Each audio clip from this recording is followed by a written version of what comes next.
What's going on, everyone? Welcome back. Today, we're going to be talking our Week 3 fantasy football running back starts and sits for every single matchup, so make sure to tune in. If you enjoy, hit that like button, subscribe, give us a follow on Twitter at AllDayPigskin to continue interacting with us there.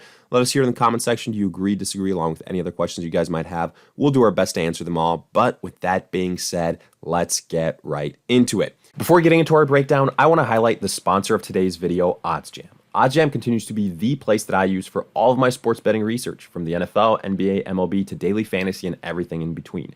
But don't just take my word for it. Let me show you firsthand all the amazing tools OddsJam has to offer. Starting with their positive EV tool, which identifies situations where a single sportsbook has mispriced their line compared to the rest of the market. They're basically willing to pay a lot more so that you bet with them compared to the other sportsbook. At the end of the day, you're getting the best odds, essentially a mathematical edge and guaranteed money in the long run. But also available is OddsJam's arbitrage tool, which shows situations where the market is so mispriced that you can bet on both sides and guarantee a risk-free return. OddsJam's calculators show you exactly how much you have to bet on the over and under and what the respective guaranteed risk-free return would be. There's also OddsJam's Sportsbook tool, which consolidates all available market info, over 200 sportsbooks, and provides updates in real time and allows you to see line movement.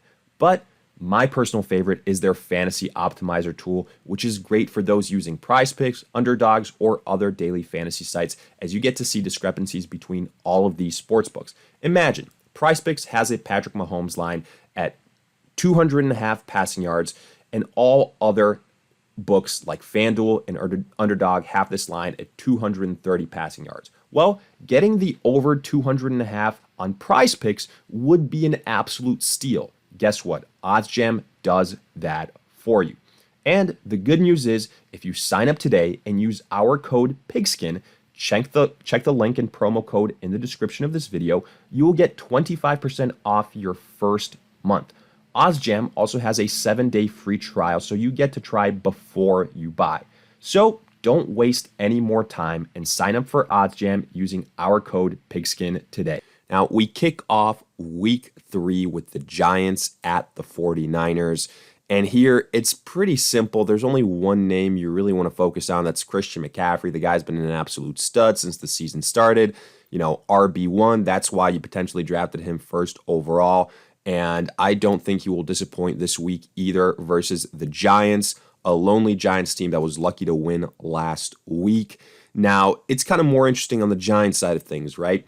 Saquon Barkley, you see that asterisk next to his name as a sit. Now, I anticipate that he's going to probably miss a few weeks with an ankle injury, but there's been some conflicting reports. You know, head coach is saying that, there's an outside chance he plays this week. I really highly doubt that, considering it's a short turnaround, and it just doesn't make too much sense. So I really think it'll be a moot point. Barkley probably won't be available, which means Matt Breida would be the next man up, at least per the Giants depth chart.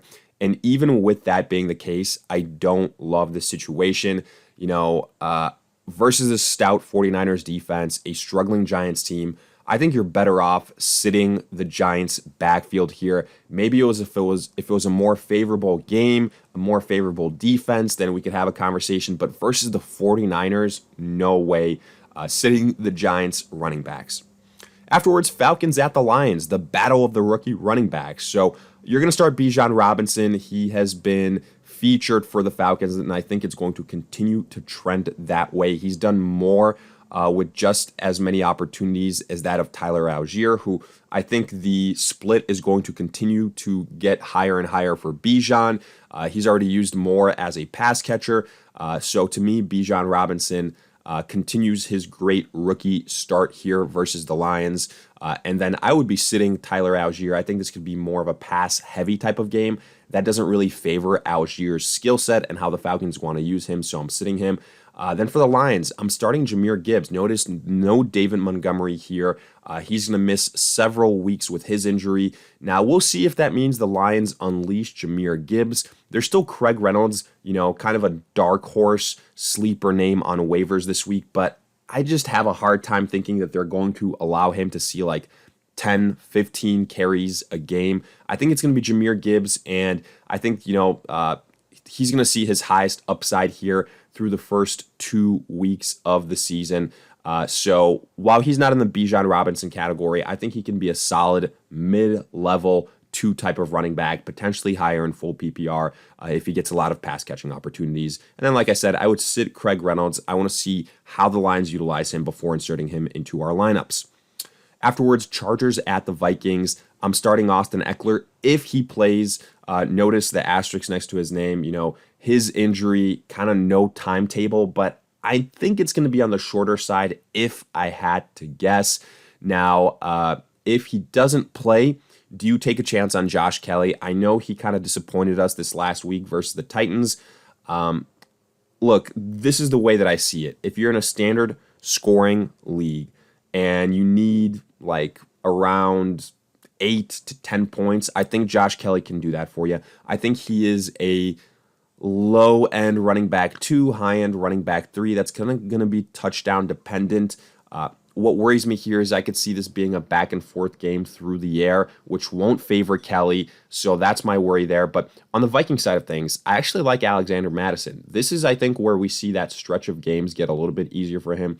I said the first 2 weeks of the season, you sit him. Now the schedule is turning, and I think he's going to have some more opportunities, some easier matchups. I would start Alexander Mattison here. I think he can be a solid mid-level running back 2 on the week. Then Saints at the Packers. So this is tough for the Saints, right? You have got an injured Jamal Williams. You have got Alvin Kamara suspended. Tony Jones, if you're desperate, I think you can take a flyer on. He kind of saw the bulk of the carries versus the Panthers after Jamal Williams went down. But don't sleep on Taysom Hill. Technically not a running back, kind of in that tight end grouping. To take away a lot of opportunities from all the rushers here for the Saints. So I don't necessarily love Tony Jones. I think he is a boom or bust play that will be touchdown dependent. So keep that in mind when you are making those decisions, depending on how the rest of your lineup looks. For the Packers, if he plays, Aaron Jones is the start. If he's there, I would sit A.J. Dillon. And honestly, even if Aaron Jones isn't available, I'm a little bit scared of A.J. Dillon versus this pretty good Saints defense, one of the better defenses the Packers will have faced. And I think they're going to make Jordan Love a little bit more one-dimensional, force him to beat you with his arm. And that's what worries me here. A.J. Dillon, not an elite pass catcher. So honestly, if Aaron Jones isn't available, I lean towards sitting A.J. Dillon. Then we go to the Texans at the Jaguars. Here, I'm only interested in starting Travis Etienne. I think this is a favorable matchup here for him. I think he's a borderline top 10 running back on the week. I think the Jaguars offense bounces back as well compared to last week versus the Chiefs. So I think we're in good territory here for the Jags. For the Texans, though, Dameon Pierce has not gotten the job done these first 2 weeks. He just hasn't had really opportunities. And I think here again, you're going to see CJ Stroud just airing out the football versus the Jaguars. The game isn't going to lend itself to Dameon Pierce and, a bunch of rushing opportunities that are high upside rushing opportunities. So for that reason, I lean sitting Pierce. Afterwards, Broncos at the Dolphins. Only one name I want to start here, Raheem Mostert. He's been getting the job done for the Dolphins. He's been exceptional the first 2 weeks this season.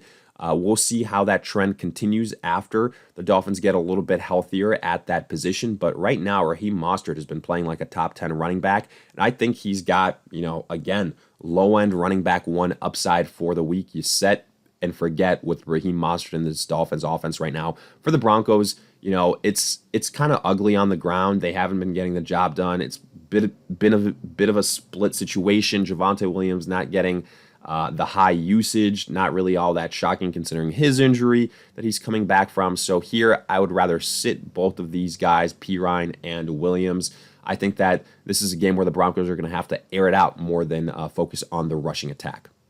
Then Titans at the Browns. This one's pretty easy to me. I'll start Derrick Henry. I think in standard formats, he's a top 10 play. For the Browns, pour one out for Nick Chubb. This is officially the end of the Nick Chubb dream. It hurts me to say because I was a big Nick Chubb guy heading into the season, but look, you can't account for injuries, especially as devastating of a one as we saw with Nick Chubb. So that leaves Jerome Ford. Now, there might be a name like a Kareem Hunt that joins this backfield in a couple of days, but as of right now, that's not the case. Even if that happens to me, Jerome Ford is still the guy to go with. Now, what I will say is this is a tough Titans defense as your first test of, fully starting Jerome Ford, but considering all the other injuries at the running back position and what I think the usage will be for Ford, I think you could do a lot worse. So to me, Ford kind of a low-end running back too, considering the matchup, but you still start him. Then Bills at the Commanders. I'm starting James Cook and Brian Robinson. I think both these guys will get the opportunities. The volume has been there, and I really like the situation for both of them. Honestly, I have Latavius Murray and Antonio Gibson as sits. You could drop Antonio Gibson at this point in time. He's an afterthought. Will only be relevant if Brian Robinson is hurt. He is absolutely, outproduced Antonio Gibson in every category pretty much. He's been a very, very pleasant surprise. The only way I think he's going to disappoint a little bit is if the Bills pull away big and then the Commanders have to abandon the run. But either way, I think both these guys are mid to high-end running back twos, James Cook and Brian Robinson. Don't fall into the trap of Latavius Murray kind of vulturing touchdowns away from James Cook. He's still the guy here. Then Colts at the Ravens. I'll start Zach Moss, and that's it. Look, we're going to get one or two more starts from Zach Moss here before Jonathan Taylor comes back. And this is one of those two that's still remaining. The matchup, not ideal. I'm going to be really interested to see what happens with Anthony Richardson, if he plays or not. That can potentially, change the situation here with Zach Moss. He could see some more opportunities, things like that. But I think with Moss, he's going to be a low-end running back too for the remainder of time until Jonathan Taylor returns. However, don't expect what you saw last week with Zach Moss. I think that was a much more favorable matchup. This is going to be tougher, so temper the expectations. Then for the Ravens, I'm going to sit Gus Edwards and Justice Hill. I think this is a game where, sure, it's a favorable matchup, but the Ravens, you've got Lamar Jackson rushing the ball. You've got Gus Edwards and Justice Hill both getting like 10 carries a game. Both are touchdown dependent and doesn't really get me all that excited for this situation. It's a split backfield, make no mistake about it. So for that reason, I would rather sit both of them. I think neither one of them is anything all that special. I think if I had to force one, it'd be Gus Edwards. I think he's got a little bit of a higher upside, but not by that much. Afterwards, Patriots at the Jets. Only one name I want to start here. That's Ramondre Stevenson. It's a tough Jets defense, but I think Stevenson will get the opportunities. I think this will be a low-scoring affair where Stevenson will get a lot of rushing attempts, and he's also going to catch some passes as well in full PPR. I think he can be a mid-level running back too on the week. Then I'm sitting Ezekiel Elliott. He just looks like he's done. For the Jets, Breece Hall, Dalvin Cook. I said it as soon as Aaron Rodgers got hurt. It was already a backfield to avoid because of the split backfield, but without Aaron Rodgers, both these guys are just not startable, especially versus a stingy Patriots defense. Then Panthers at the Seahawks. Miles Sanders, I think, is a good start this week. I know he was disappointing in week 2, but this Seahawks defense doesn't scare me. I think Sanders will bounce back with like a 15-point performance, something like that. And then Kenneth Walker, I think he's going to have another solid outing. The Panthers defense, again, not all that scary. I think that, it starts out nice, but then it kind of just peters out because they just get worn out. And I think Kenneth Walker could start out slow, but then he's really going to pick it up as the game progresses. I think he's got a little bit of higher upside than Miles Sanders. To me, he's a high-end running back too. Sanders, a mid-level running back too. And then I'm sitting the respective handcuffs with Chuba Hubbard and Zach Charbonnet. Then Bears at the Chiefs. I'll start Isaiah Pacheco, and that's it. Really, the Bears defense is god-awful. So even though I don't think that Pacheco is all that great, this is a good matchup, so you start him. I think he's a high-end running back too on the week. For the Bears, you sit all the Bears running backs. It's as simple as that. Whether it's Khalil Herbert, whether it's Roschon Johnson, Foreman wasn't even active last week. So this is a game where the Chiefs are going to force the Bears to air it out, and they're going to have to abandon the run. It's as simple as that. You sit all the Bears running backs. Moving on, Cowboys at the Cardinals. This is actually a pretty simple one. Tony Pollard, fire him up. He is a top 5 running back on the week versus this Cardinals defense. James Conner, it's a tough defensive matchup, but he's gotten great volume, great opportunities. I think he is a borderline top 10 play on the week. Then Steelers at the Raiders. This is a bit of a tough one. I'm not going to lie to you guys. Josh Jacobs has not had a good start to the season, but look, hey, don't say we didn't warn you. We told you if there's one prime candidate to regress this year at the running back position, it's Josh Jacobs. Now, to be fair, it hasn't been the best situation, the best game script, things like that. I'm still going to start Josh Jacobs. I think he could potentially rebound here versus the Steelers. So I think he's going to be a mid-level running back too, but let's not kid ourselves. This Raiders offense has taken a step back without Derek Carr from wide receivers to the running back as well. Then for the Steelers, it's a favorable matchup, but I have hated what I have seen from the running backs and Najee Harris primarily. Jaylen Warren, I think this is like an Ezekiel Elliott, Tony Pollard situation of last year. I think Jaylen Warren is the better running back, but he just isn't getting the opportunities right now. It's kind of a split situation. The rushing attempts, the volume isn't quite there for either of these guys. I'm going to sit both of them. Unless there's an injury here, I don't love the running back situation for the Steelers. I think that this is going to be one of the biggest busts of the year in Najee Harris with the Steelers as fantasy football running backs go. Then Eagles at the Bucs. I don't love this game for the running backs. I really don't. For the Eagles, Kenneth Gainwell will probably return, which means we've got another split backfield here with DeAndre Swift and Kenneth Gainwell, and it's a stingy Buccaneers defense. So to me, I'm sitting both these guys. Then for the Bucs, Rachaad White coming off a really nice performance, but it was versus the Bears. This is going to be the toughest test the Bucs have had, especially defensively as a whole, versus the Eagles.